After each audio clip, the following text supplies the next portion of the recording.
Simula nung nag-asawa ako, hindi na ako yung dati niyong kaibigan na sasamahan kayo magdamagan sa inuman.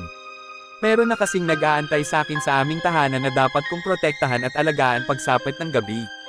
Yun ay ang aking anak at asawa. Hindi na rin ako yung dati niyong kaibigan na sasamahan kayo sa lahat ng trip at galon.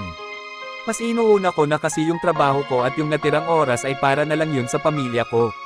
Mga pre, hindi basta-basta ang pagiging isang ama. Lagi kong iniisip kung paano ko sila bubuhayin, kung ano magiging kinabukasan nila at kung paano ko sila mapapasaya. Sa halip na kasi ibigay ko yung bakanteng oras ko, ay mas mahalaga pa rin talaga na yung bakanteng oras ko na yun ay para na lang sa pamilya ko. Ang hirap pagtimbangin pero alam ko balang araw maiintindihan nyo rin ako bilang isang tunay na kaibigan. Sana alagaan nyo yung pinagsamahan natin nung ako'y binata pa lang. Iyakon, tawanan, santukan at pikturan kapag nakatulog sa inuman. Masarap na pulutang bagnet sa Dunggalo. Susuka pero hindi susuko. Mga bagay na hindi natin makakalimutan, kaibigan.